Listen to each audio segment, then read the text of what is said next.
Back here on CBS Sports HQ, just 50 days to go until the start of the NFL season. So we're going to go through Pete Prisco's top storylines in the NFL as we are patiently awaiting for the season to kick off. So we have a lot of holdouts going on, like Scary Terry with the Commanders. We're also wondering about Patrick Mahomes and the Chiefs. Are they going to get to yet another Super Bowl? Is this the year to catch them? We keep saying that every dang year. And then, of course, the Eagles. Can they go back-to-back and go back to a Super Bowl with Jalen Hurts dealing with yet another new OC? And the football gods have been very kind to us because they're giving us a beautiful matchup right out the gate. The Eagles' title defense starts week 1 against their bitter division rival and the Dallas Cowboys coming to town in week 1. And I'm excited to see what Dak and the squad and Brian Schottenheimer are going to bring to the defending champs. Let's go through the storylines. For that, we have Pete Prisco joining us in-house, Kyle Long. This is how I know football is like inching closer because we start to have these conversations. We're starting with the Eagles. That is one of your top storylines, Pete.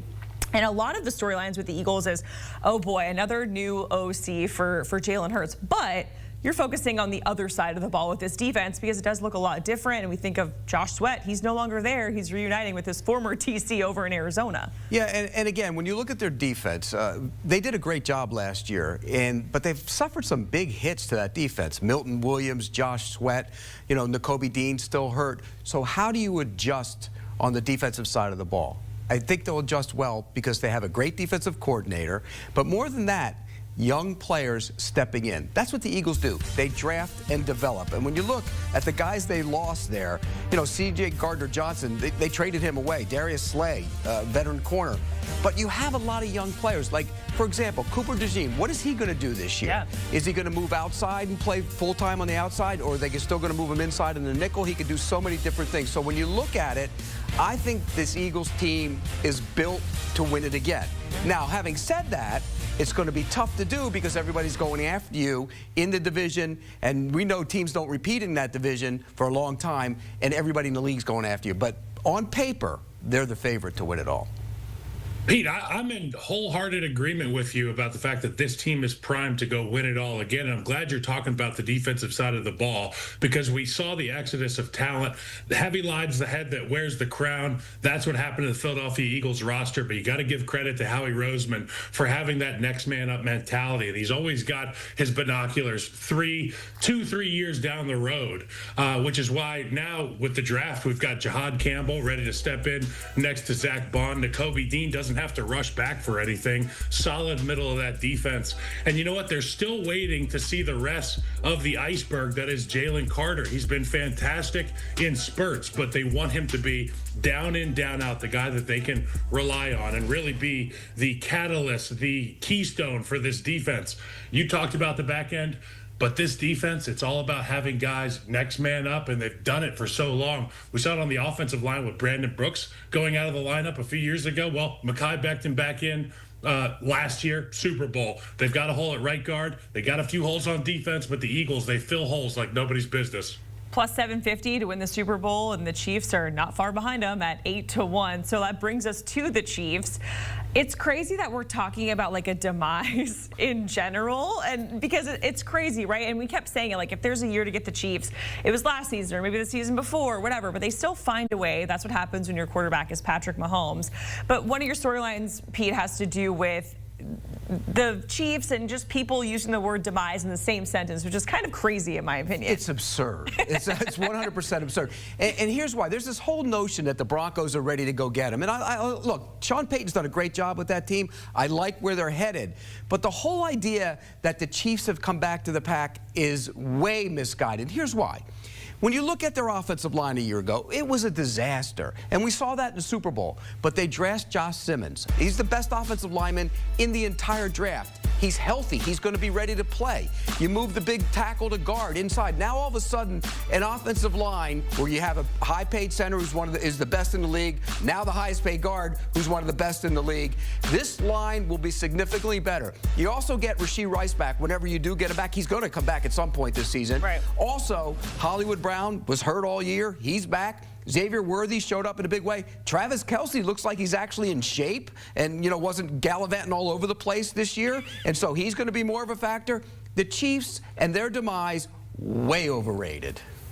Yeah, we heard it all last year. I had to put up with Mike Renner, my co-host on Pushing the Pile. He would just slander the Chiefs week in, week out. The reality of it, as Pete put so beautifully, is that this offense is going to experience a resurgence. We saw in a short span of time last season, Rashee Rice be one of the premier wide receivers in football. Then Patrick Mahomes was without him. They had to rely on Xavier Worthy, who, bless his heart, he's too damn fast. He was out of bounds on half the balls that he caught. They honed him in. He was able to be more efficient, have more success in the offense. So this year, to your point about Kelsey still being around, he's probably going to be the third option in this offense, which is great for Patrick Mahomes. Do not believe what you're being told about the Chiefs. And oh yeah, that guy Josh Simmons, he was the best O-lineman in the draft. And if his patellar tendon recovers the way that I think it will, and they don't pressure him early in Kansas City, we could be looking at a 10-year all-pro, Pro Bowl type player protector for Patrick Mahomes. And they're on the cusp of winning, what, 10 straight division titles, and we're talking about their demise for some people. It's absolutely insane. It's crazy.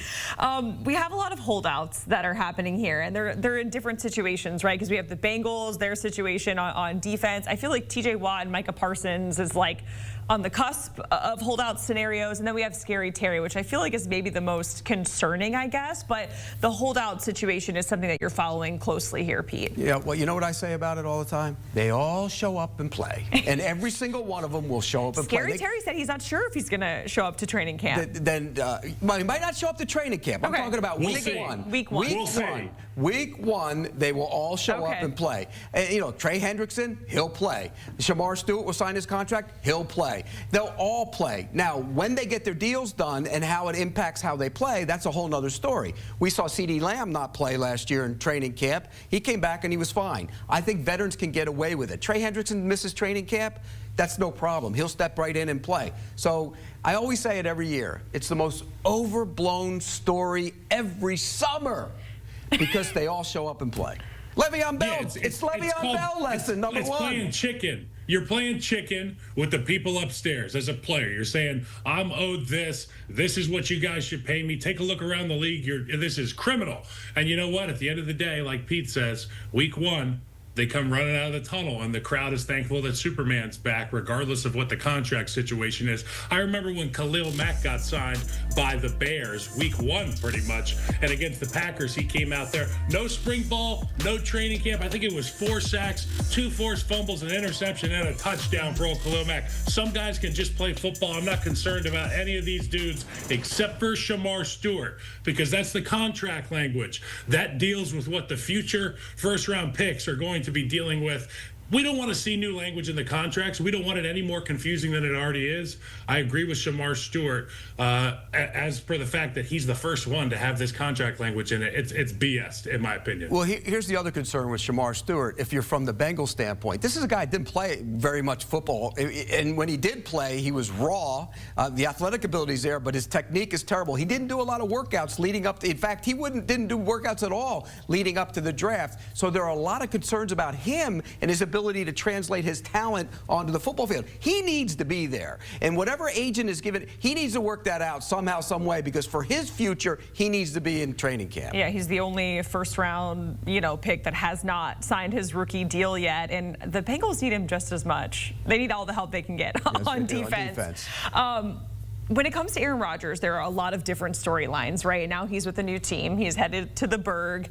And towards the latter half of last season, we kind of saw Aaron Rodgers start to look more like the Aaron Rodgers that we're used to. Not completely, but what is the main storyline for you in terms of Aaron Rodgers and the Steelers? Well, the Steelers are all in. Yeah. I mean, they had to get him. They sat there. They didn't get a quarterback. And they talked about playing Mason Rudolph. If that were the case, they were going to be a disaster. They get Aaron Rodgers. And you're right. Aaron Rodgers was good down the stretch last year. You look at his numbers, and he put up some impressive numbers. Look, he threw more touchdown passes than Patrick Mahomes and Justin Herbert and C.J. Stroud and a bunch of other guys. He tied Josh Allen with 28 touchdown passes. So he came on late in the season. I think early in the season he was impacted by the way he was playing in terms of inside the pocket. He's a guy that has to move. He couldn't move that well. That showed up. As he got healthier, he really started playing like Aaron Rodgers again. And I think the Steelers are going to get a good version of him. The question is, what else will happen around him? Because remember, the Steelers were always built about running the ball and playing good defense and stopping the run. Well, they didn't run the ball last year. They weren't great on defense. And they didn't get after the quarterback the way they normally do. So they have to be better in those areas. And then Aaron Rodgers has to be good as a quarterback as well. I fully anticipate seeing the best version of Aaron Rodgers that we've seen from a football standpoint, physically, everything since he was a Green Bay Packer. We often give position players, explosive type athletes, 1 year plus to get their legs back under them after a lower extremity injury. I fell victim last year of, just saying Aaron Rodgers is probably done. He's just not healthy. Look at him. Well, I forget, even as somebody who has had to come back from big time lower body injuries, it takes a year plus. So he's going to have his legs under him. The mobility that Pete was just discussing with Aaron Rodgers that makes him venomous in the pocket, I think will be present this year in Pittsburgh. The Steelers are all in, and his body is all in for one last ride. Aaron Rodgers. Remember when we thought he was going to come back, or they were putting out that storyline like he's going to be back in 3 months and 6 months? Just absolutely crazy. Finally, we were talking about the Titans coming off of a 3-win season. It's, tied for one of their worst seasons in the history of the franchise. They got a new quarterback in town, this guy, Cam Ward, and we're wondering, Pete, or you're wondering, what can he bring to the table for this organization? Well, everything you hear coming out of that building is that he's been there early, often, and lives there, and they love him. Yeah, what you want to hear, right? That's exactly what you want from your quarterback. And again, is he going to be just given the job? No, they haven't said he's the starter yet. And, it's whether that's a charade, who knows? But he's got to go out there and do it. Everything you hear is impressive. He's been impressing his teammates. He's impressing the coaching staff. It'll be interesting because this team got better, offensively on the offensive line. For all the criticism Levis took last year, and he took plenty, deserved plenty, the offensive line was horrible. Well, they're better on the offensive line. That'll help him, I think, make the transition as a quarterback for Cam Ward. It'll be interesting to see if they make progress this year. It's not a very good division. If he's, Jaden Daniels, who knows? Maybe they can push in that division. Yeah, like Pete said, that division is worth competing for. There's not a ton of strengths there. I will say this, when you ask what he's going to offer the Titans, he's got incredible talent, and that's all you can ask for at the quarterback position, a guy who can make every throw. The offensive line got a little bit better, and in that division, they could be competitive seemingly week in, week out. I was loving the video that was coming out of training camp there from Titans camp, where he was like trash talking the defense while also hearing the plays from his coordinator. He's got that swagger to him. I kind of like it. Believe me, I've watched a lot of his stuff and his tape stuff, and he's got some swagger to him. All right, Pete, Kyle, we certainly appreciate it going over Pete's top storylines as we patiently await the NFL season starting in just 50 days. You can hear more from Kyle, Mike Renner, and Pete, friend of the pod, pushing the pile. There's episodes out right now. You can watch right now by scanning that QR code on your screen.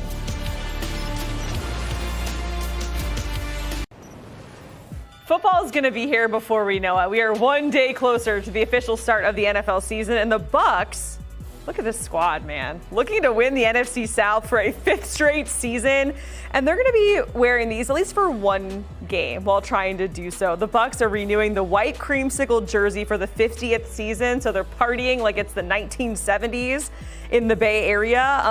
The Bucs will be rocking these jerseys in the home opener against the New York Jets in Week 3. And you might see number 54 that's in that picture there. 54, Lavonte David joining us here in studio as well. Great to be here. Thanks so much. Thank you. Thank you so much for having me. Of course. Pete Prisco, you're here as well. We have a treat. Creamsicle, man. I love the creamsicle you uniforms. Love the creamsicle. I love them. Do you like the creamsicle? I love them, especially these ones right here. I got a chance to wear the actual creamsicle ones my rookie year, and then they put them on ice for a while, and they brought them back a couple years ago. So it used to be a real running joke, like I'm the only one who wore them. So, I got to brag a little bit. But these right here, all of us get to wear them. So I'm looking forward to those for sure. Awesome. Yeah, that's what happens when you're with the same NFL team for 14 seasons, and you're like a constant in the organization. The white cream, the creamsicle, which one, if you had to pick, which one do you like best? I'll probably go with the white cream, honestly. I feel like I could do more with those. They look cleaner. Don't get me wrong, the creamsicle look really good, the orange ones, but these right here, they look slick, pretty. Some of the big boys might not like them, but, I think for a guy myself, I can rock it pretty good. What were those games like in the Big Sombrero when you? Oh wait, you're not been there that long.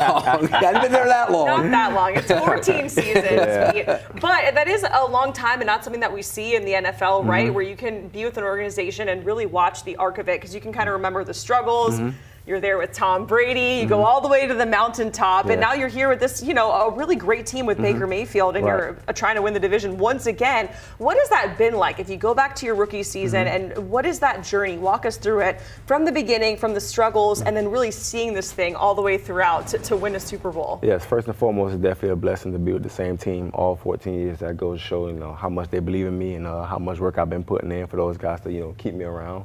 But when I first got to Tampa, obviously it was a dream come true, playing in the NFL, coming back to my home state, to be able to play for the Buccaneers after being in the Midwest for 4 years. So it definitely was pretty cool for me. Just going through that was growing pains, learning, having to become a better leader and how to, develop my craft throughout and just building relationships with people, people coming in and out, that was the hard part, when you get really close with someone and then out of nowhere they're gone, because of the turmoil, the changeover every time we had. And then, I just remember getting the call, once they fired Dirk Cutter. I remember they said they're going to go after BA, Bruce Arians, and I heard great things about BA and things like that. And honestly, I thought it was my last time in Tampa. I thought it was going to be a change of the guard. I thought it was going to come in and bring in new people, wipe the slate clean. But apparently, I was one of the first people that they called and said, we don't want you to go nowhere. We want you to stay here. We want you to be a part of this. And we're going to change this thing around, and you're going to be the key piece for it. And I remember in 2019, was one of the first times in a long time I had fun actually playing football again, going through all that stuff that we went through. Even though it wasn't a good season for us. We finished 7-9 that year, but we had chances to kind of like make a run and things like that, but it didn't go our way. But at the same time, I had a lot of fun that year, and I saw what we can be as a football team.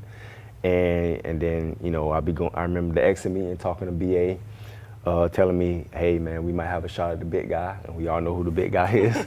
And I'm like, I believe it when I see it, whatever. And then I just remember in the off season, I want to say, I'm not sure exactly when, but I just remember sitting on the couch because there's a lot of people texting me, calling me, trying to get inside information. And out of nowhere, Tom Brady signs a deal with Tampa Bay Buccaneers, and I'm just like sitting there stunned. And then just,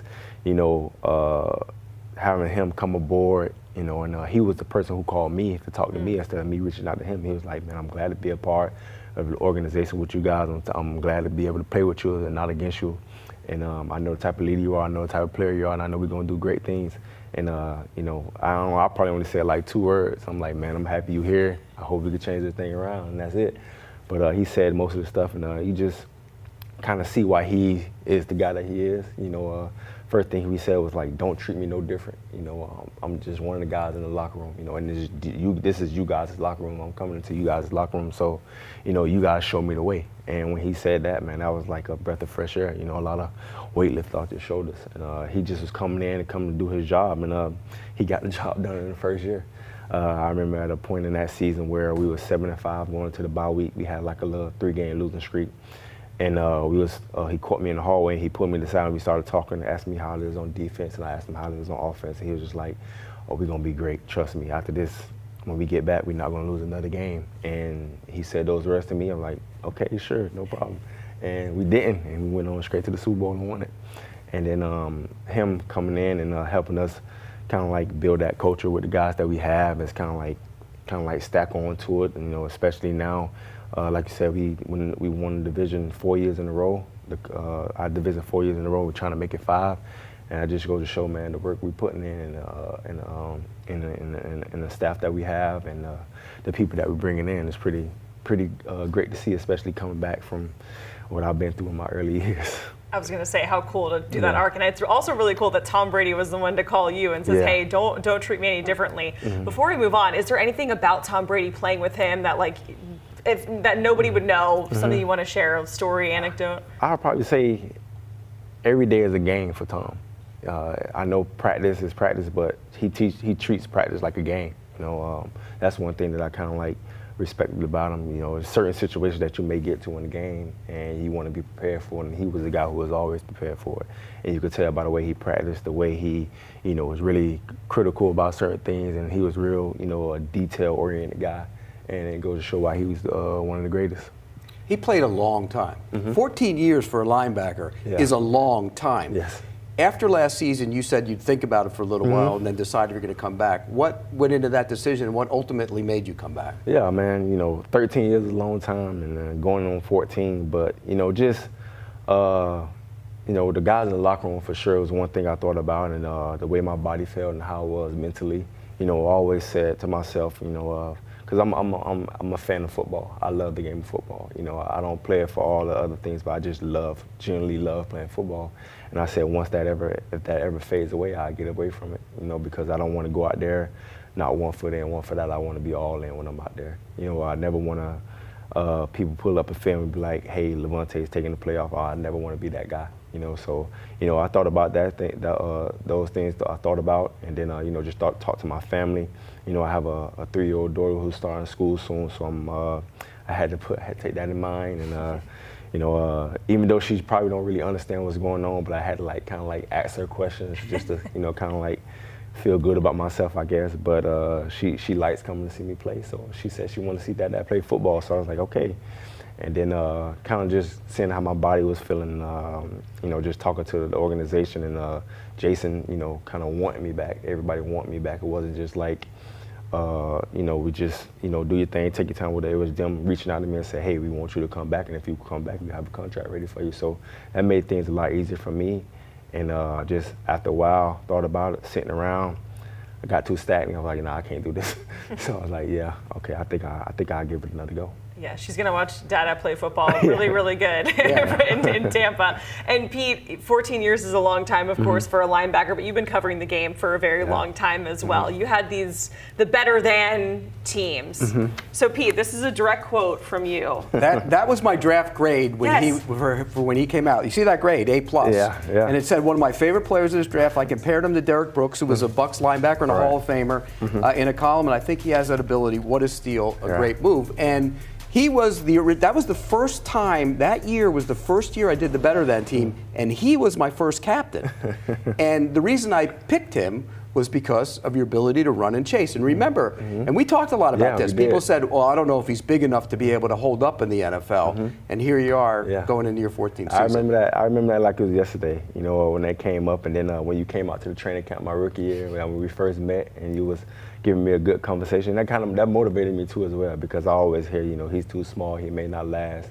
I heard that throughout college. When we was in the Big 12, it was basically like a run and shoot type, conference, and a lot of passing going on. And I was the only linebacker on the field most of the time. And then I remember when we were making the transition to the Big 10, people were telling me I need to get bigger and things like that. I'm like, I play football. I don't need to get bigger. You know what I'm saying? I think I can handle my own. And I actually did put on a little weight more than I wanted to, and I got it down immediately. And I feel like I handled myself well when I was in the Big Ten too as well. And then making that transition to the NFL, the same thing. People thought I was, too small, not big enough. I probably was about 218, 220 my rookie year playing, running around making plays. But, that just was me. I always had that chip on my shoulder, just wanting to prove people wrong, people who doubted me and things like that. So at the end of the day, I always believed in myself, and I know what I was capable of. And I do appreciate you, man. You've been rocking with me since 2012. That's a long time. But by the way, when we go to camp every year, we always look at each other. We go, we got a little older now as we go through the years. Right. But Pete knows talent. He's been covering this game for a long, long time. And for any guys that are coming out of this draft and maybe they're, underestimated, or people say they're not big enough, or they don't have enough size to have this longevity in the NFL, and they're looking up to a guy like you. What do you have to say to those guys? I would say, man, you're here for a reason. It's something they like about you. Just continue to build on that. Never lose love for the game. Always have fun with it, and always control what you can control. And that's your effort, and as you're going out there having fun and playing the game the way you know how to play it. I would never listen to other people's opinions, listen to other people's comments, what they say about you. All you know is yourself. You know what you're capable of. You know what you can do. So that was my mindset. So I hope I would say the same thing to those guys. Keep that same, underdog mentality and always prevail. So if we go back to 2012 and that draft class, there's probably about 4 potential Hall of Fame linebackers. You got Luke Kuechly in there. We have Lavonte David, of course, Bobby Wagner. Lavonte, do you ever kind of keep tabs throughout your career with all these guys, or like kind of compare or keep in touch? What is that relationship like when you have this much talent when it comes to linebackers in the same draft class? I mean, you don't really compare, but you know, when it's brought up, you kind of like keep tabs on guys and look how good they're doing and stuff like that. You know, me, like I said, I'm a fan of football, so I'm always rooting for people. You know, I want people to be good, do good. You know, I'm a defensive guy. So I'm always rooting for those guys, and you know, a couple of guys on that list I have great relationships with, specifically Bobby and Luke.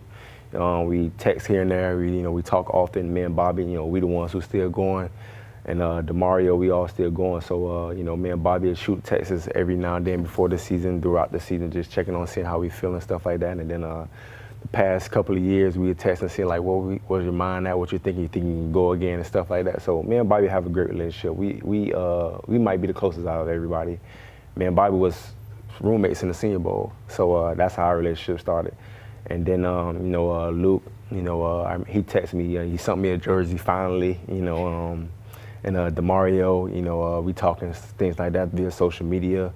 Michael Kendricks, we trained before one time together. Who else? Zach Brown, you know, we trained together coming out for the draft. It's just a lot of those guys, man, who I was rooting for definitely.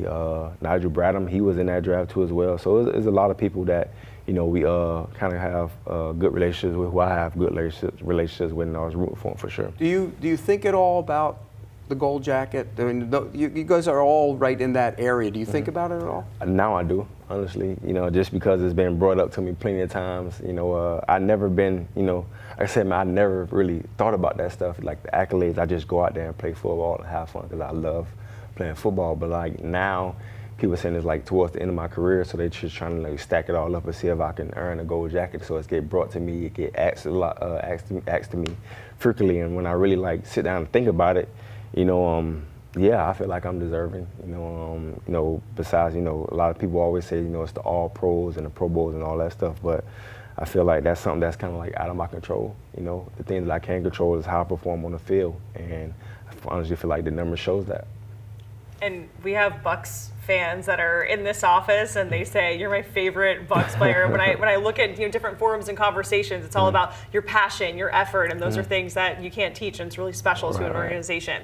Speaking of Hall of Fame, we have to talk about your teammate Mike Evans, who absolutely balls out season after season. What has it been like having a front row seat to his career and the things that he can do? It's incredible, and I love talking about this story with Mike just because I watched him grow. You know what I'm saying? We have a great relationship.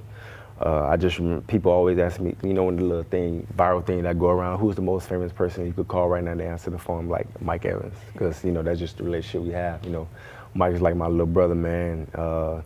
He's out off the field, you know, just an incredible person, incredible human being. You know, all the things that he do for the people around him with his foundation, with his wife, with his kids, it's just incredible to see, and just like how much he matured, you know, as far as like mentally and, you know, in the game of football. Like I just remember when he first came in as a rookie, he was 6'5", probably like 240, coming in out of shape, you know, pulling his hamstring, always throwing up and stuff like that. And then now he's a 6'5", solid guy, always in shape, always coming in, you know, still, you know, mountain, you know, getting all these catches and, you know, 11 consecutive seasons, 1,000 yards. This is incredible, and like I'm so happy that I get the chance to, you know, see him every time, and you know, it's just incredible to see, man. Like I'm genuinely happy for Mike, just because like he's not just a great football player, but he's a great person as well. The guy who throws him the football, Baker Mayfield, your quarterback, had phenomenal season last year. When he came in, your perception of him, and now what you think of him. Yes, I remember when Baker came in, you know, when they came first, you know, I'm the older guy on the team, so everybody gonna reach out and ask me for my opinion and stuff like that. And I'm like, oh, I mean, it's cool. I mean, I think he's a football player. You know, we just gotta, you know, see how he is in the locker room and how people adjust to him, because my thinking is from all the other stuff, you know, people kind of looked at him as a prima donna guy, you know, a spoiled kid, whatever the case may be. And we got him, and then I just remember my first day there, you know, I introduced myself to him, and we talking and having a conversation. I'm like, oh, this ain't the dude who I thought he was, you know what I'm saying? This is a real, like, genuine, cool guy, you know, and just, you know, watching him go out there and just, you know, be the football player that he want to be, you know what I'm saying? Like, it's kind of like he walked in the locker room that already had, like, guys who are leaders, guys who, you know, kind of like can show him the way, and like he didn't have all that pressure on him, so he just kind of like fell right in and, you know, got in line. And I got a lot of respect for Baker for doing that because he didn't have to. And now, you know, he's that leader that we need, you know what I'm saying, at quarterback, you know, in the way he plays the game. It's very fun watching him play the game. And I always say he played the game like he's a linebacker. I think that's why I love him so much. His passion, you know, he always want to be great. He want to always be, you know, the best person on the field. And I just remember there was a specific play last year. We was playing the Saints, and we was kind of like down. You know, we was losing, and we needed that game to, you know, kind of like make the playoffs and stuff like that. And I just remember him. It was like 3rd and 15 or something like that. And I just remember him barreling over people, hitting people, and he getting up like trash talking. Like, I promise you, me and another one of my teammates at the time, KJ Britt, got off the bench, and we just like almost ran on the field because we were so hyped, and Bulls had to pull us back and stuff like that. And like, that's the stuff that I really like about Bake, man, just because like he loves the game of football, and like when I see it and I know like how much I love the game, and I see him do that, so I'm like, yeah, this is a guy who I can win football games with, and this is a guy who I can battle with. Pete, what do you always say about Baker, man? He's a dude. He's a dude. I mean, and he plays with the passion, and he loves the game, and there's no false stuff about him. It's all real. All real. And like he said he's going to try and run less if he can. He did say that. He told me that in minicamp. Yeah. Speaking of running around, we see a lot of these like new age quarterbacks. That's kind of what they do. They're mobile, right? And yeah, they're all over the place. Right. So what is it like for you? And we, you know, Jaden Daniels, of course, one of those guys. But we have, this is you going after Jaden Daniels. And I believe on this play, you like clocked in at 19.5 miles per hour going after him. And you're what, 34, 35, and you're being able to keep up with guys like Jaden Daniels. That's insane. Yeah, that was pretty impressive. I didn't know that. But you know, I just remember, you know, the first game we played them in the season, I was getting kind of, you know, frustrated. You know, he was taking off and stuff like that. I'm like, hold on, man. Like, I got it. Maybe I'm questioning myself. Man, I'm not in the best shape I thought I was in. You know, with him running around, like, in that specific play right there, I had to make up for it. Like, had to show him, like, hey, all right, now, young fella, I can still go now. You know, but you know, Jaden is real cool. You know, we work with the same agency and stuff like that. So I kind of like knew Jaden throughout his whole, you know, draft process and stuff like that. So. You know, I kind of trash talking him and stuff, you know, throughout the game. But definitely excited for him and his future. And I love the way they went out last year. You know, they kind of, as a rookie quarterback, to be able to do that, it was pretty cool, pretty good to see. You know, unfortunately, we was one of the people who had to, you know, take a hit for it. But definitely excited for his future. But you know what? The way the game is played now, with those guys being able to run and move and go sideline to sideline, makes your job, you're more valuable now than even if they were playing the old bunched up, run the football kind of style of football. I think when I first got in the league, I think the game was transitioning to that. So I feel like, you know, I'm kind of one of the pioneers, you know, of that, you know, having that hybrid guy who can cover and can run and hit, you know, kind of like help, you know, change the game, chase down people instead of those, you know, big stocky guys who, you know, be 6'3", 240 and stuff like that. But, you know, that made me feel good. It made me feel like I was one of those people to help start. You are.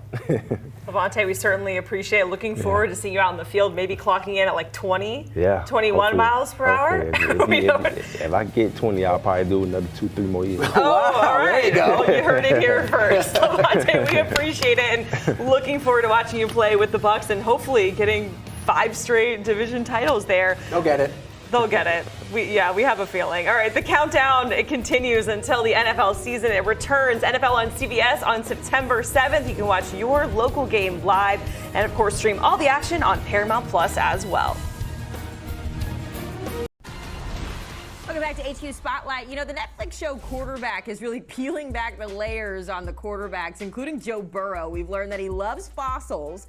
He thinks the Super Bowl is, quote, just another game, and something we kind of already knew, he is the ultimate competitor. And the reality is he's facing another season of questions about his team and their ability to overcome slow starts. Certainly a few teams with that narrative. So let's talk about it with our Mike Renner, who's got a couple of reality checks coming our way. And Mike, we're going to start with the Cincinnati Bengals. I think it has been so fun to get to see this version of Joe Burrow, but the reality is he's a competitor, and last year you really saw how frustrating it was for him to be in the MVP conversation and to not get the wins.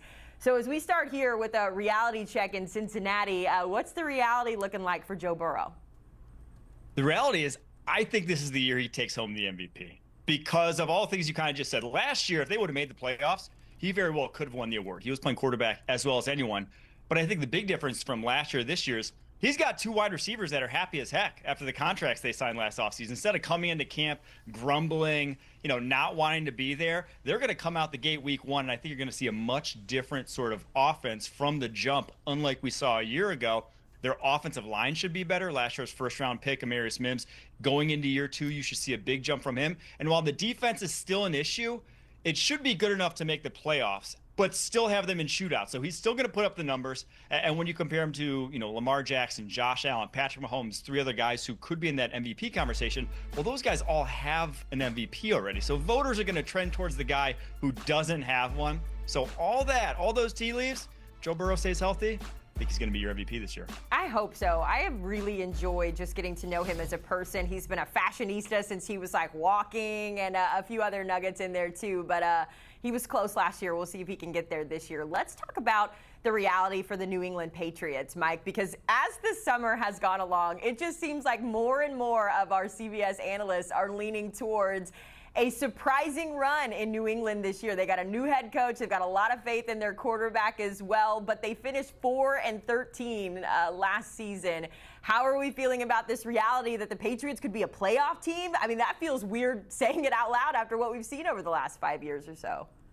I know. I think a lot of fans around the NFL are enjoying this respite from the Patriots' dominance, right? Like the past 20 years before that, you couldn't have a conversation about who's going to win the Super Bowl without it starting with the New England Patriots. And now, obviously, that hasn't been the case. 4-13 the past 2 seasons, but they're making the playoffs this year. Everything is pointing in that direction. 12 new starters from a year ago. Surrounding Drake May, we have 4 new offensive linemen, 3 new wide receivers, a new running back. On the other side of the ball, they actually spent more money adding 4 new defensive starters, Milton Williams and Carlton Davis chiefly among them, and the defense wasn't bad a year ago. So all that, in addition to Mike Vrabel now becoming the new head coach and Drake May, after a very encouraging rookie season, going into year 2, which is traditionally the biggest leap for a quarterback, with the 3rd easiest schedule in the NFL, yeah, I think the New England Patriots are going to make the playoffs this year. If we take a look at that schedule, Mike, because it all gets started with the Raiders to open the season, then they jump straight into AFC East competition with the Dolphins, a road trip there. What is your schedule prediction? What do you think this team is going to do? Because 4-13 kind of feels like it's only up from there. Yeah, it's really soft out the gate. And so with those, the Raiders, Dolphins, Steelers, Panthers, those first 4 weeks, they could very easily be 4-0 heading into that Bills game on Sunday Night Football, and that will be your litmus test. It's like if they can hang with the Bills, even pull off an upset in Buffalo, we're talking about a team that's definitely making the playoffs. If they're rocky 2-3, 3-2, well then I'll sit here and be like, yeah, I was probably dead wrong. But I do think early on you'll get Drake May a great chance to get his feet wet against some less than stellar competition. All right, everyone keep your eye on the Patriots, man. They are sneaking up the list of teams to be surprising in 2025. We'll keep our eye there. We did see on the schedule, though, that they get the Steelers in week 3, and that's where we're going next here, Mike. I think there's not very many absolutes when it comes to the NFL, but one of them as of late has been that Mike Tomlin is not going to have a losing season. But with so many question marks right now, right? Aaron Rodgers, their wide receiver room, the defense, and the holdouts. Is this the year that we see that reality of a losing season facing Mike Tomlin?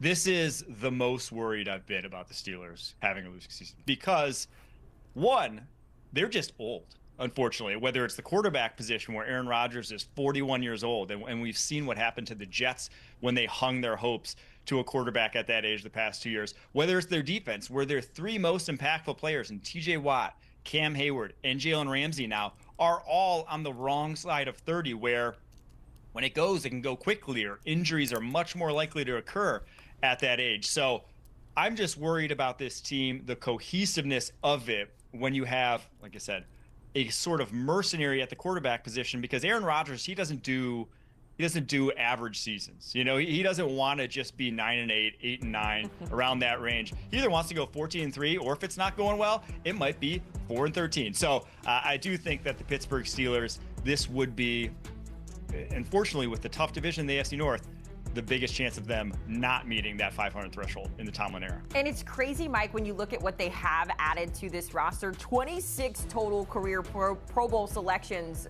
on these new additions. It got Aaron Rodgers with 10. Jalen Ramsey joins the team from the Dolphins. Darius Slay, DK Metcalf, Jonnu Smith. My point in saying all of that is that the Steelers do have the recipe to be successful if they can get that cohesiveness that you talked about. I'm more curious, though, if this does start to go sideways, if the reality of a losing season does start to set in for Mike Tomlin, what does that mean for him? Because I feel like we've never really had the conversation about Mike Tomlin being on the hot seat because he never is. There have been grumblings. Now, it's not a national conversation, but Steelers faithful have not been enthused with Tomlin and the direction they're going, and rightfully so. I mean, if you just look at schematically what they're doing offensively, they are not at the bleeding edge of the offense coordinators around the NFL. And if there is one downfall from Mike Tomlin, it has been that. So I do think if they don't meet 500 this year, those grumblings will turn into screams from Steelers faithful just because of who they are as a franchise and what the expectations are. And so right or wrong, I think if he doesn't go 500 this year, I think it might be it for Tomlin in Pittsburgh. I feel like that's a reality that I will believe when I see if it does come true. But they do have an uphill battle going forward. A lot of question marks there. Lastly here, Mike, I want to ask you about Ashton Jeanty because he was so close to a record-breaking season in his final year of college. I believe he was 28 yards away from breaking Barry Sanders' rushing record. And I have really enjoyed getting to know him as an adult as well, too. He likes to go to Olive Garden, likes to dress up as Michael Myers, all the things. But going into his rookie year, the reality for him, there could be more records on the line that he could break, according to you. I think he breaks the rookie rushing record.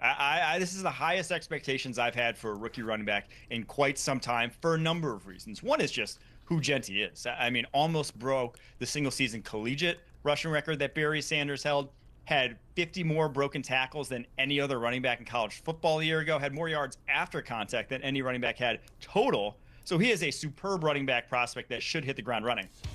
Oh, and by the way, he goes to an offensive coordinator in Chip Kelly, who's one of the best run game schemers in the NFL. When he got to Philly, everyone remembers Nick Foles. Not a lot of people remember that Shady McCoy was the league's leading rusher that season, Chip Kelly's first season, by over 200 yards, had his best season of his career. And last year at Ohio State, they were one of the best rushing teams in the country, and everyone thinks, oh, they had all these great wide receivers. They're a high-powered passing offense. They had almost a 50-50 pass-to-run split. He is a guy who wants to run the football, will feed a lead back if he has such, and so Ashton Jeanty, he's going to get a ton of opportunities, a ton of carries. 1,808 yards is the record. It stood for over 30 years now. Eric Dickerson said it in 1983. I think Ashton Jeanty breaks it this season. Feels like a little bit of unfinished business. Amanda's shaking her head to my right. I don't know if she's talking about the record or not, but we'll have to wait and see. Renner, I like these realities. I hope they come true. This was a great list, my friend. Thanks for your time. You can get more of Mike Renner on the Pushing the Pile podcast. Him and Kyle Long bringing all the fun and energy to the gridiron. Scan that QR code to get tapped in now.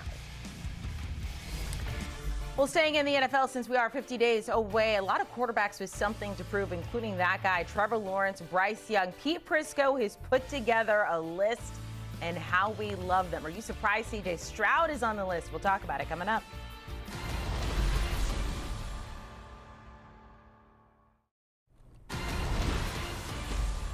Spotlight, 50 days away until the NFL season begins. Whoop-de-doo. Excited about that. We're about to talk about 5 quarterbacks with something to prove. According to Pete Prisco, that is. But I think most can agree on the name Trevor Lawrence, once called a generational talent when the Jags took him #1 overall back in 2021. But fast forward to now, not a lot to show for it. Granted, there are reasons. We're going to talk about him. Other quarterbacks Pete Prisco says have something to prove. Take a look at it. Not a big surprise. Bryce Young is on that list, but other names like Jordan Love, CJ Stroud, Kyler Murray. Are you surprised to see some of them on there? Let's welcome in Pete Prisco. Congrats. You're back from the islands, I should say. I thought you'd be a little tanner. I'm not going to lie. Wow. Yeah. Wow. A little pale for yourself. No, not really. So let's get into these guys. Let's start with Trevor Lawrence. I don't think anybody's surprised by this. Look, amazing person. He's dealt with 3 coaches since he's been in the league. He's dealt with a plethora of injuries, but now it feels like, especially with the targets that he has, this is it. like, this is your time. This is his moment to prove that he is that guy who was taken #1 overall. When you look at him as a player, there's been so many things working against him. It started with Urban Meyer. That's the worst head coach in the history of football in the NFL, and he had him for a year as a rookie. That was tough on him. Then he got hurt. Then he had to learn a new system. Then that system was outdated and archaic a little bit, didn't use his strengths. And now he's coming off an injury. So what happens? I was there in minicamp. He's learning a new offense. He's changed his mechanics. He's quicker with the ball out. And he has Travis Hunter and all that group of wide receivers. Brian Thomas Jr. is there as well. And so you look at it, I think he's going to put up giant numbers this year. I told him last summer, I said 30-something touchdown passes for you. He didn't come close to that. This year, I think he's going to come close to it. Are you going to talk to him again? Yes. How you hate this comparison? This is one of the worst graphics I've ever seen in my life. And you know what? They keep putting it up over and over again. Just to make you mad. I know I'm they pretty do. sure.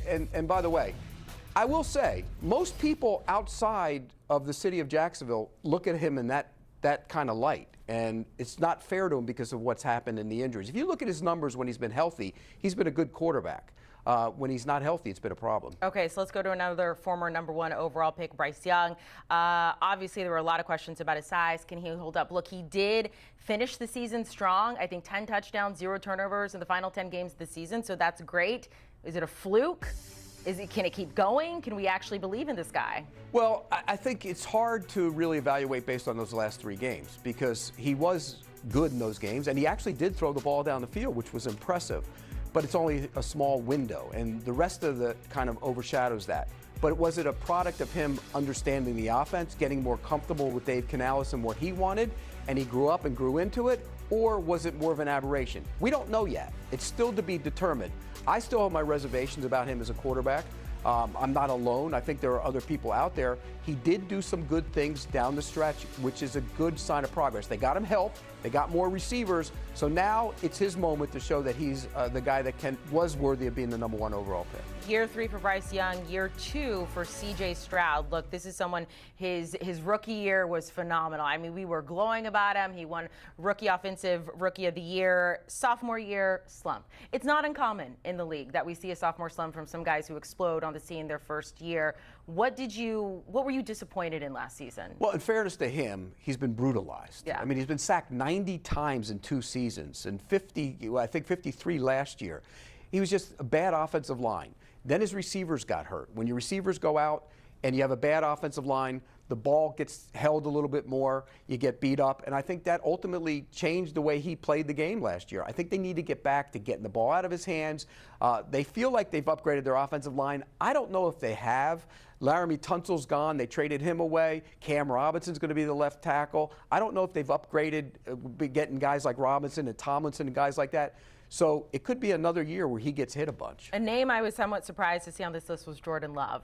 I went through your top 100 list. It's still online. You can go find it at the top 100 players entering the league. You had him 11th, just outside the top 10. He was 92nd. Why is he on this list for you? Well, it's not a lose it kind of situation for him. It's a prove it to other people who still doubt him. Okay. Because I'm not one of them. I think last year he was hurt. When he was hurt, it showed up. You know, he got hurt early in the season, and it kind of played out through the entire process. I don't think we ever saw Jordan Love from the year before last season. I think he struggled. He didn't look comfortable. Now, with a year removed from being banged up, I think he's going to get back to being Jordan Love. And I think the Packers, as usual, I think the Packers are one of those teams to watch this year. I really do. They got a nice mix. I've been here 5 years now, Pete. You've said it every year. Yeah, I know. But I really believe this guy is going to be a special quarterback, and you're going to see a lot of good things coming out of Green Bay this year. I fully agree with you. Let's go to Kyler Murray, the 5th guy on your list. Look, love him, was a Sooner. 7th season now in the league. And it was always, look, he's a different quarterback, obviously. He's smaller, he's fast, he's runs. Have we seen him ever live up to the potential that we thought was there? No, and he's also had reasons. He had some injuries as well. But last year down the stretch, season. We're getting into the 7th season now. And last year down the stretch, it was not good. And I think, remember, the Cardinals got off to a pretty good start, and then they kind of fumbled down the stretch, and he didn't play very well. So they go into this season with a lot of questions about him. Can he step up and become the guy they expected him to become when they drafted him? And again, Marvin Harrison's there. He's got to get better. The offense has to get better. That team was scrappy last year, but they need more from their quarterback. This is a big year for Kyler Murray. It's July 16th. Do you feel refreshed? Are you ready to go, or do you need like one more vacation? I need one more week. Give me one more week. Training camp's right around the corner. Give me another week. Well, Pete disappears during the season, and when we get really excited when he's finally back in the building, so it's nice to see you. Pete Prisco getting us ready for the NFL season. Now 50 days away. Pete is on Sundays. He loves it. He wants to be here. He doesn't want to be at home. September 7th, make sure to watch all the games on CBS that are on CBS and stream them on Paramount+.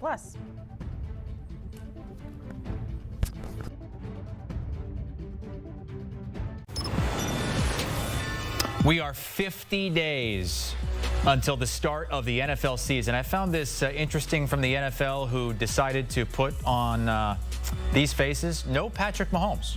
I got Jaden Daniels front and center with Lamar and Josh Allen behind him. Justin Jefferson front and center as well. Where is Patrick Mahomes? Is he being overlooked a little bit? We've got the Eagles and Cowboys kicking things off 50 nights from tonight. Thursday, September the 4th.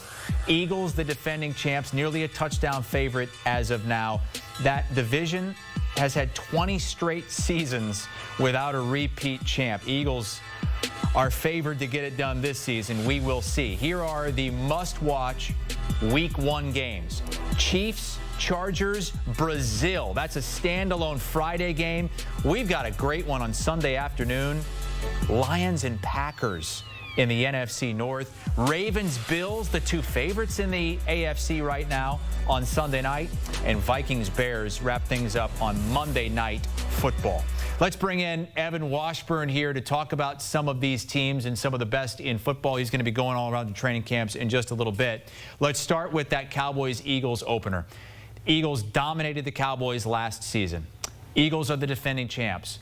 But they've lost a lot defensively in the trenches, in the secondary. What kind of questions do you have about that reworked defense?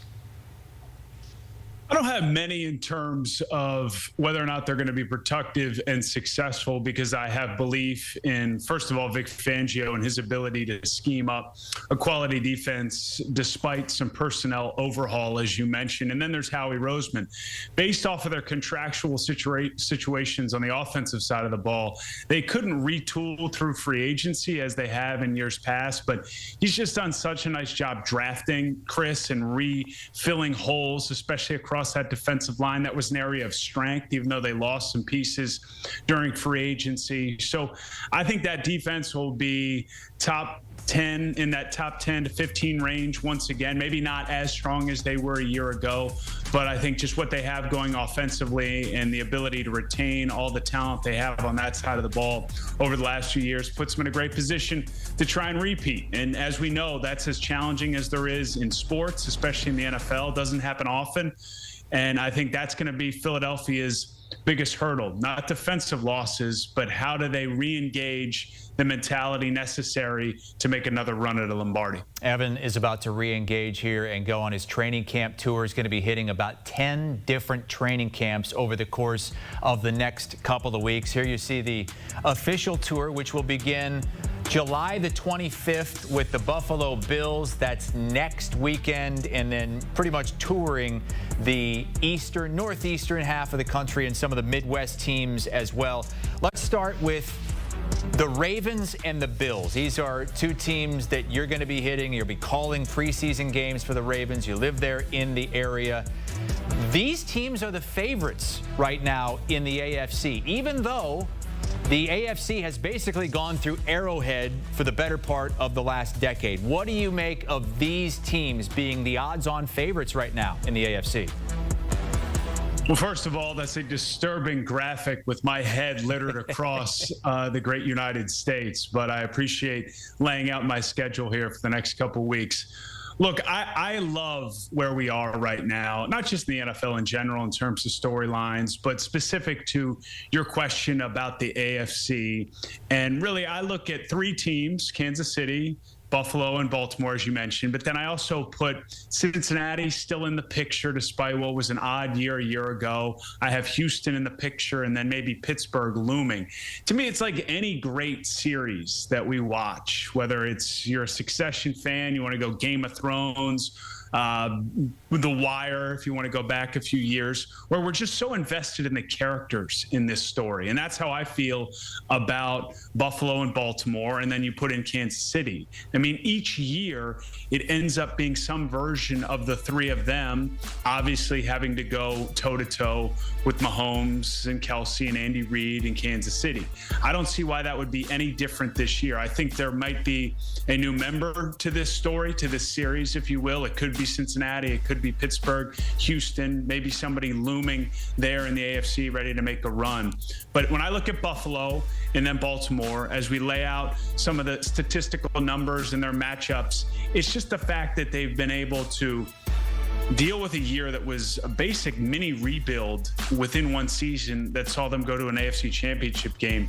They're better this year, Chris, than they were a year ago on paper. So much has to happen on the field, but that puts them in a great position. Similarly, Baltimore, they didn't have to really retool. They didn't lose a lot. They lost a couple guys here and there, but they're able to tweak their roster through free agency. They had a great draft, it would appear. So they're going to be primed and ready. But it's about making that play, that catch. If you're Mark Andrews and Lamar Jackson late in Buffalo, or if you're the Bills, making that play late in Arrowhead you need to advance to a Super Bowl final. The last three MVP winners, Josh Allen, Lamar Jackson, going head-to-head week one.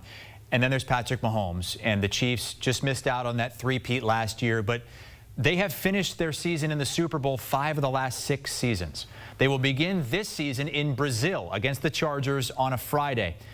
Do you think that they're going to be embracing the fact that instead of answering questions about a three-peat a year ago, that maybe they're answering more questions about, is this the backside of the dynasty? Are you guys coming down a bit?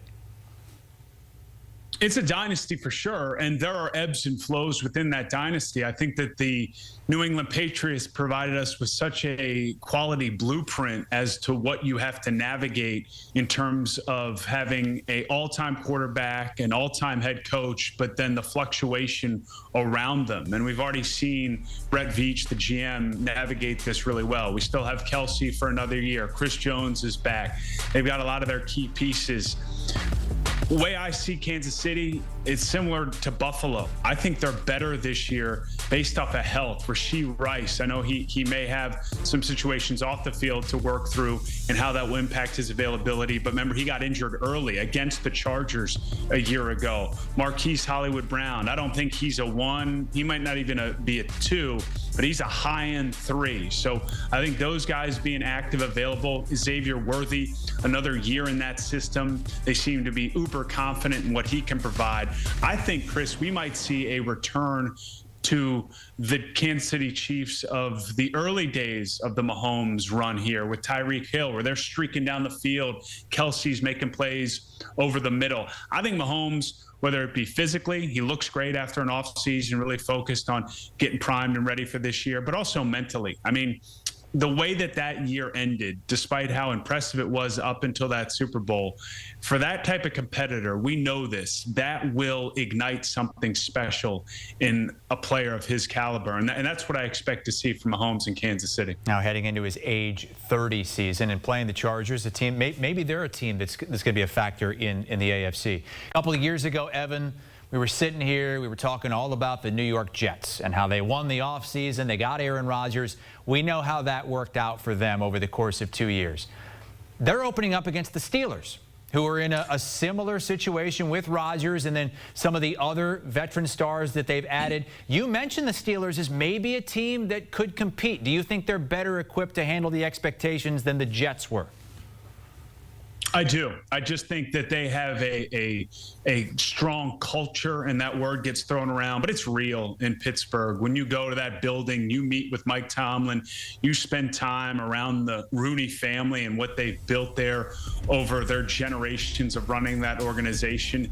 And then within that roster, whether it's Cam Hayward, TJ Watt, and I think what's nice for Pittsburgh when it comes to the Aaron Rodgers relationship that New York didn't have was they're not going to ask him to lead them the way that the Jets wanted. And Aaron, to be fair, appeared wanted to lead that organization, that team. He wanted it on his shoulders. He was ready to make a statement with that group and make a run.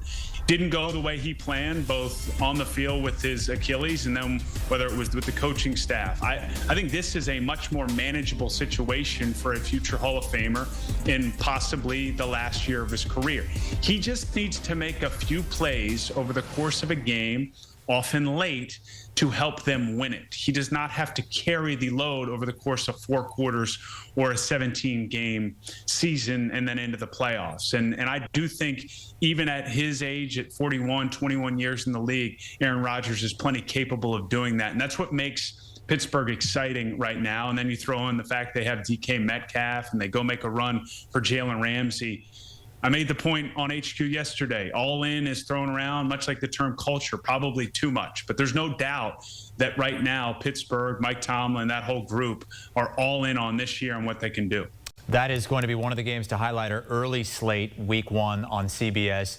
The late slate on CBS, highlighted by Lions at Packers. How do you think the Lions are going to fare now that they've had to replace both of their great coordinators? It's such a great point, Chris. I'm so excited to get to Detroit. I think it's number 2 stop. We can go back to that big headshot map, see my schedule. Number 2 stop on the tour, because serious brain drain there with the Lions after last season. And this happens when you're successful. Other teams want to poach your coordinators to be head coaches, and then those coordinators that become head coaches bring along positional coaches and elevate them. So you have to deal with not just the loss of your coordinators, but they lost 6 positional coaches. They ended up hiring 10 new coaches. Their roster's still loaded. They didn't lose anything other than Frank Ragnow, which is a big loss in that area across that offensive line. But outside of that, I mean, they're rolling it right back. But now it's about building chemistry on the fly and building it quickly. I mean, as you look at some of the situations here in the past where this has been the case, and I think most recently to that Eagles season when they made that run to the Super Bowl, ended up losing to Kansas City, but then they lose both coordinators, and that next year looked very different. So I'm not saying that's the case for John Morton and Kelvin Shepard and what they're going to do in their respective positions with the Lions, but specific to the offense, that's where all eyes are going to be, because they were so explosive, dynamic, creative, exciting. And that's a lot for John Morton to step into as a first-time play caller with Jared Goff and the rest of those weapons on the outside and in the run game. And, of course, the Bears are hoping that Ben Johnson brings that to Chicago and helps Caleb Williams with that, as the Bears and Vikings make up what could be the best division in football. All those teams have a win total of 8.5 and higher. This is the matchup that will conclude week 1 on Monday Night Football. How are the Bears going to try with this new staff to get the most out of Caleb Williams?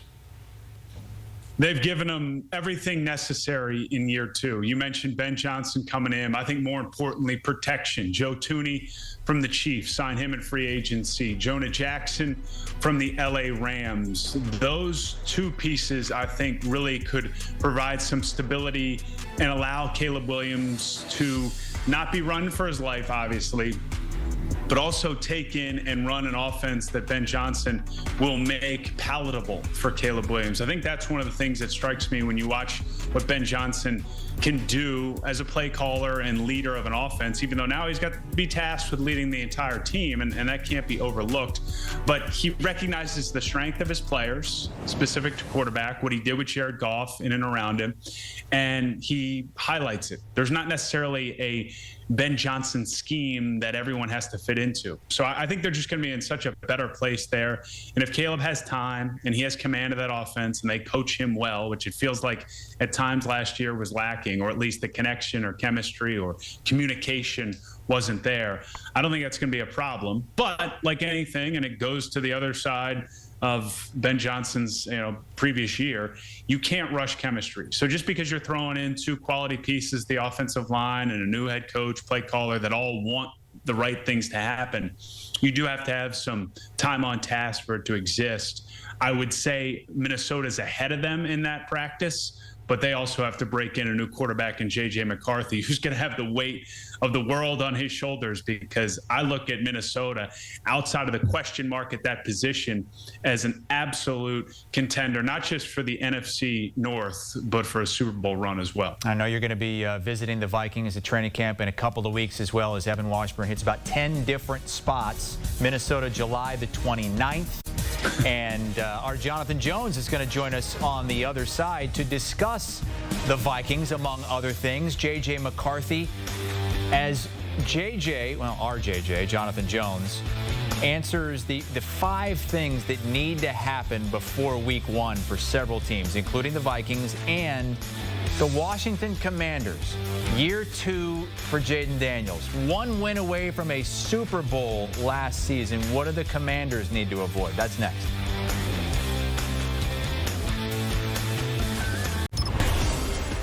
Continuing our countdown to the NFL kickoff, 50 days until that Thursday night opener. Our Jonathan Jones has put together a checklist. A few teams need to get a few things done in just a few weeks before week 1. The Browns need to pick a QB1. Steelers need to re-sign TJ Watt. Bengals better just regroup. J.J. McCarthy's got to stay healthy for the Vikings, and the Commanders, who had a great year last year, need to forget it. Let's bring on J.J. with 5 things that need to be done in the next 50 days, and we'll start with the Cleveland Browns, who have 5 quarterbacks in their quarterback room. They need a QB1. How many of those 5 guys, J.J., are legitimately in the running in camp? I would say that for week 1, there are 2 legitimate QB1 options for the Cleveland Browns, and that would be Joe Flacco and Kenny Pickett. That doesn't mean at all that Shedeur Sanders or Dylan Gabriel won't eventually start for the Cleveland Browns. That doesn't mean that they can't start multiple games. That doesn't mean that they're not the franchise quarterbacks eventually for the Cleveland Browns. That franchise has been searching for one. But for week 1, I do believe it will be Joe Flacco or Kenny Pickett. And the loser of that very well may not be on the Cleveland Browns, right? And so you have a Browns team that traded for Kenny Pickett, that signed Joe Flacco. And of course, a couple of years ago, it was special, right? Getting the Browns to the playoffs there at the tail end of the season. But last year with the Indianapolis Colts, it wasn't very good for Joe Flacco. I know a lot of folks haven't really been able to figure out exactly the split of reps for the Browns going back to May and June during those spring workouts. Forget about it. Don't worry about it. It's going to matter what happens in July and August, especially between those two. Again, Shedeur Sanders, Kenny, and Dylan Gabriel, they're going to have to fight against one another. And there aren't that many reps to go around, right? These practices are up to about 2 hours, sometimes a little over 2 hours. If you're the 4th-string quarterback, you're working with a 4th-string offense. So it's going to be difficult for the 2 rookies to really get enough reps to earn their way to QB1 in week 1. But as the season goes on, and depending on how the season goes for the Browns, I would not at all be surprised to see Shedeur Sanders and or Dylan Gabriel ultimately start for Cleveland. All right, let's stay in that division because 3 of the 4 teams have 3 of your 5 questions here going into the season. The Pittsburgh Steelers made so much noise this offseason, going out and making big trades and making big signings.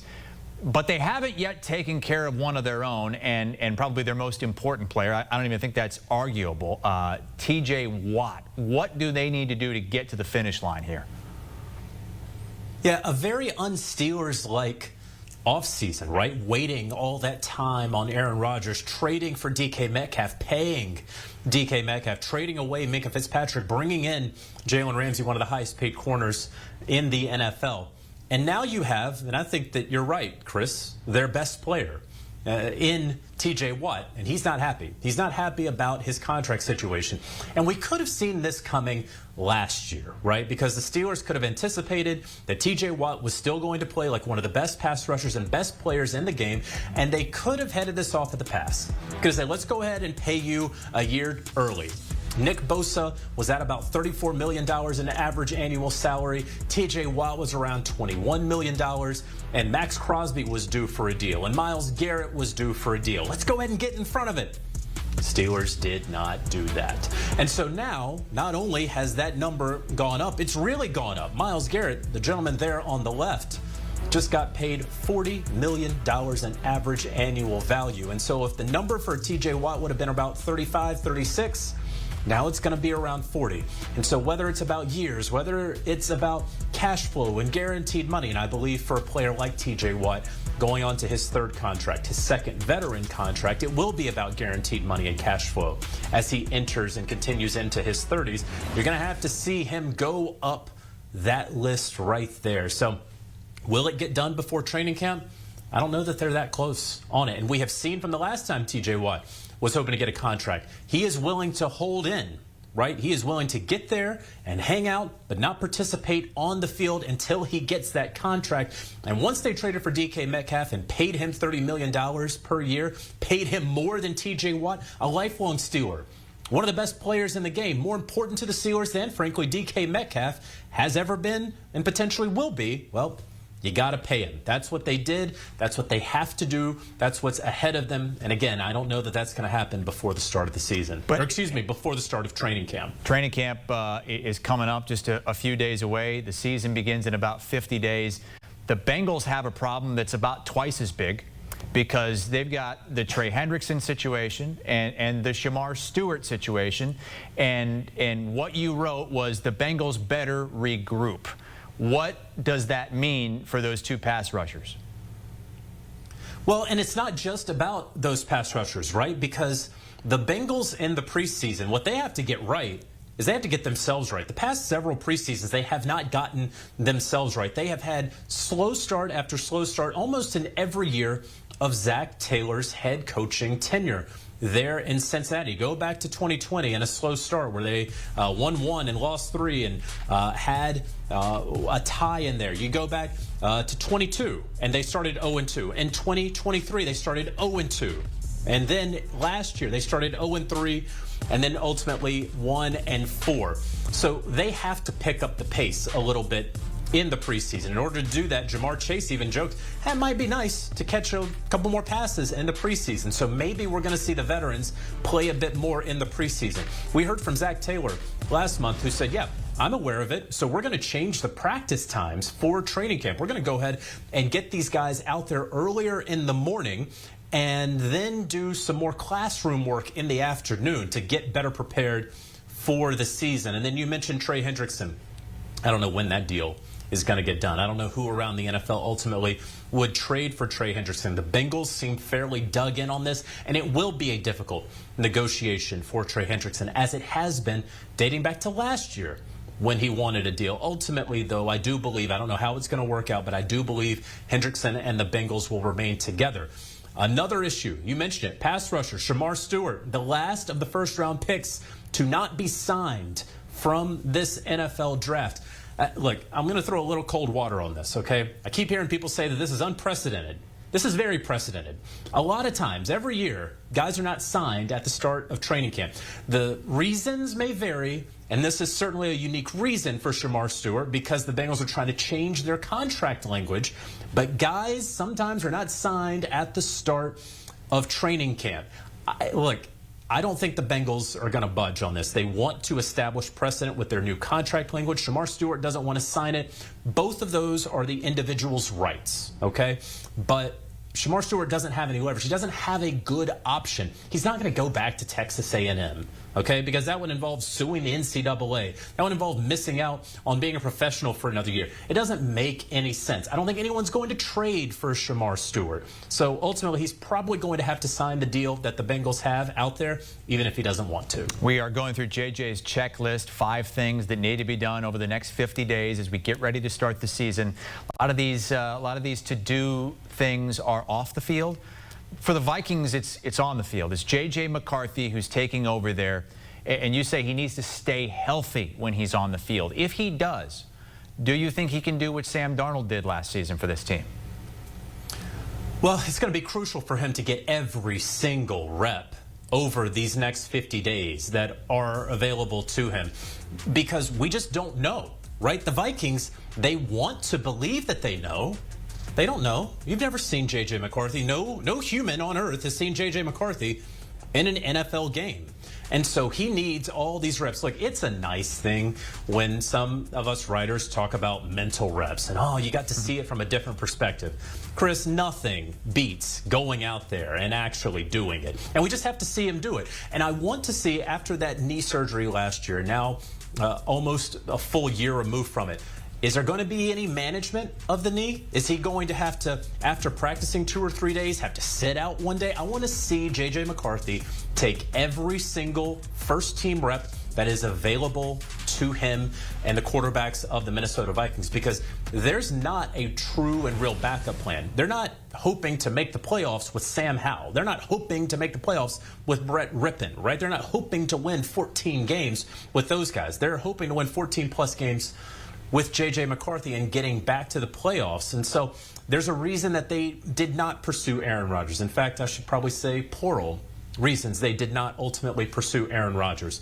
But even though there was some uncertainty, and is some uncertainty around J.J. McCarthy and what sort of professional he can be, they knew it was not best for him and his development and the 2025 Minnesota Vikings to bring in a veteran like Aaron Rodgers. And frankly, they haven't brought in a veteran anywhere close to an Aaron Rodgers. This is McCarthy's show, and I want to make sure that he is taking every rep possible so that he can be the guy that they have put all of their chips in for this season. And we've seen real young, even rookie quarterbacks lead their teams deep into the playoffs recently, like Jaden Daniels with the Commanders. Why is your last check here, Commanders need to forget 2024? Because, Chris, every time that I turn on television, I'm being told about the Commanders last season. I'm being told how they're going to build off of that. There's so much excitement, right? They just brought back those old throwback jerseys. Everybody's talking about how Jaden Daniels is going to build off of last season. Everyone is anticipating that they get back to the NFC Championship game and potentially beyond. Maybe they will. But maybe they won't. They need to forget about last year, because last year was last year. And if I know Dan Quinn, I know that that is absolutely what he is preaching to those men in that locker room. In fact, talking with sources, Dan Quinn has sort of split up the Commanders this season into 2 groups. He calls them year 1 and year 2. And year 1 are guys who, not rookies, right? Not first-year players, but first-year players in the Washington Commanders program versus the guys who were there last year. And so there are certain tent poles of this organization, this franchise, things that, hey, here's how we're going to operate. And you may remember that from last year, right? But Bobby Wagner's a year 2 guy, even though he has a decade and a half in the league. And so that, I think, is going to be really interesting for the Commanders. They bring in a Laramie Tunsil. They bring in a Deebo Samuel. They lost Jonathan Allen, but they get Kinlaw in there. They got my namesake cornerback Jonathan Jones in there. All those guys, year 1 guys for the Commanders. But whatever you did last year and the 12 games and the 12 wins and the Hail Mary and the making it to the NFC Championship game, it means absolutely nothing in 2025. And I think that's going to be very important for Dan Quinn, for all of those coaches, to hammer home on these Commanders this upcoming year so that they don't believe that anything will be handed to them come September. Better get that Terry McLaurin thing figured out, as well as the wide receiver holds out for what he hopes is a top 5 deal, might just be a top 10 deal. Jonathan Jones with us here with his checklist, 50 days until the season kicks off. We return to our coverage that Sunday, September the 7th. CBS and Paramount Plus. You can always count on CBS on Sundays.